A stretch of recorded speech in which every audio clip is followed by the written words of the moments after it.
It's times like these where I really wonder if we consider the historical significance of the music that we listen to, either that or that which we discuss from a band of ours, whether it be a favorite or not.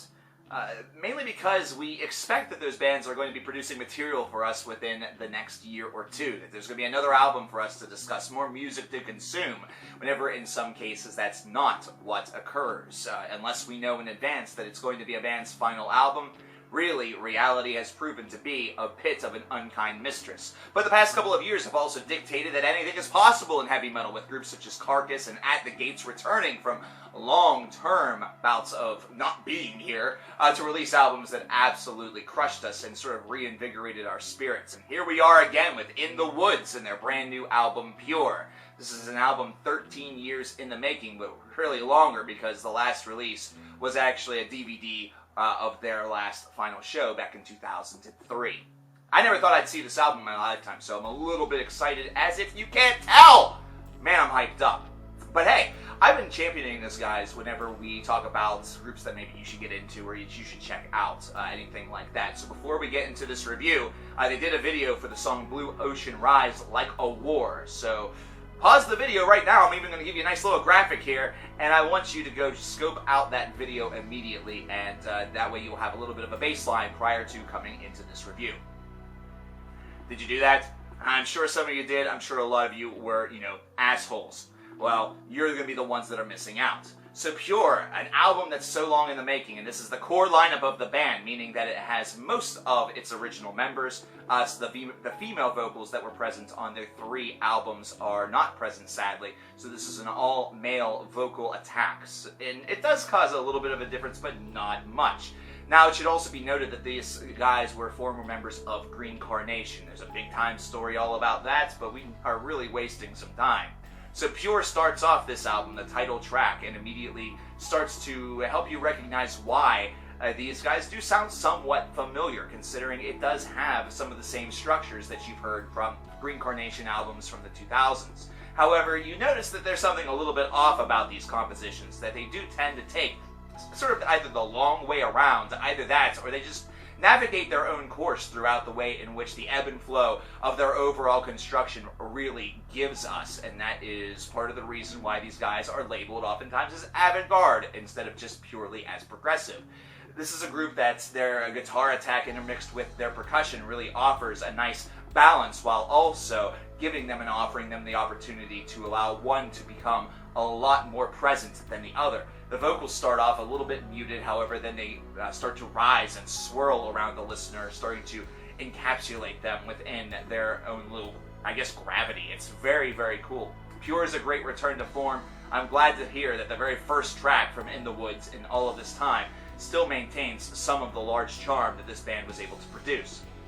And then we go into the aforementioned Blue Ocean's Rise, and you hear that softness that sort of gives way to a cacophony of sound that delivers, once again, all expectations for In the Woods fans. This is definitely one that showcases itself throughout the first part of this album, which I'm going to dub as the shorter side of this album, considering most of the tracks on this one, with the exception of the first track, Pure, typically hover around the 5.5 minute range to the 4 minute range. Really, you don't see anything the length of Pure until the last 4 cuts on this disc.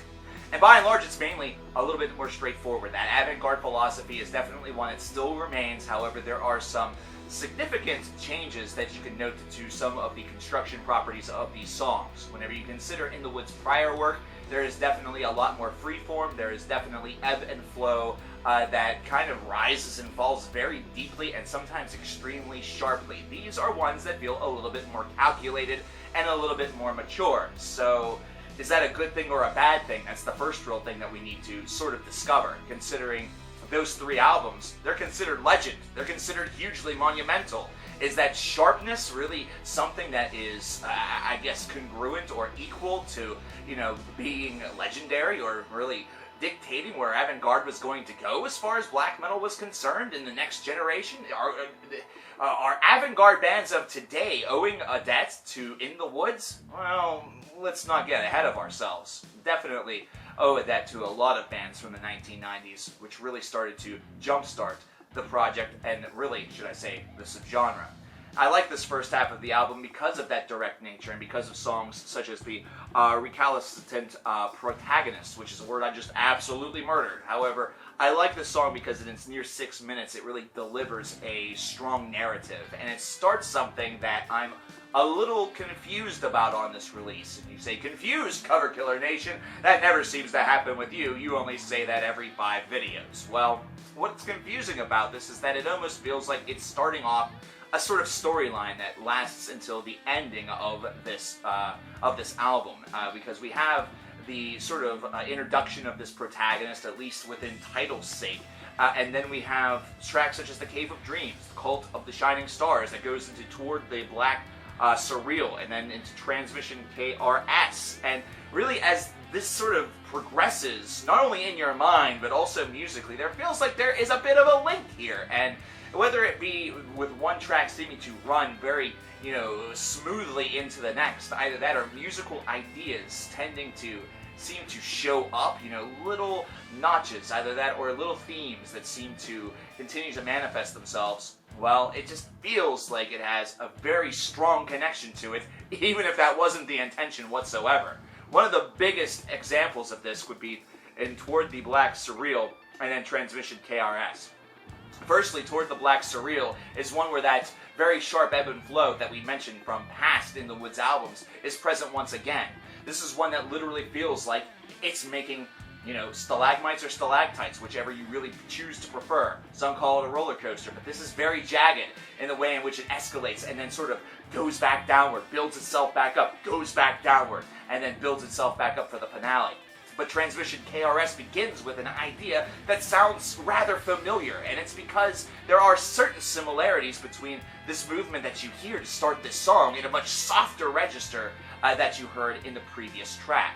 And what's interesting about Transmission KRS is that this 10-minute and 45-second long song really stays within the same ground whenever it comes to the riff, whenever it comes to the general idea, for 10 minutes and 45 seconds. How do they make this interesting? It's because of what they build around it. It's the atmosphere that they're able to build around it. It's that sense of unknowing whether something was going to really, take this into a left turn or a right turn direction. If it was going to just go somewhere out in space and hover for a while, we have no idea during the first listen. It reminds me a lot of the Hawthorne passage by Agalloch, where it builds and builds, but is really centered around one idea. And I like how that parallel sort of works. If you don't know about the Hawthorne passage by Agalloch, man, are you missing out on a lot of music or what?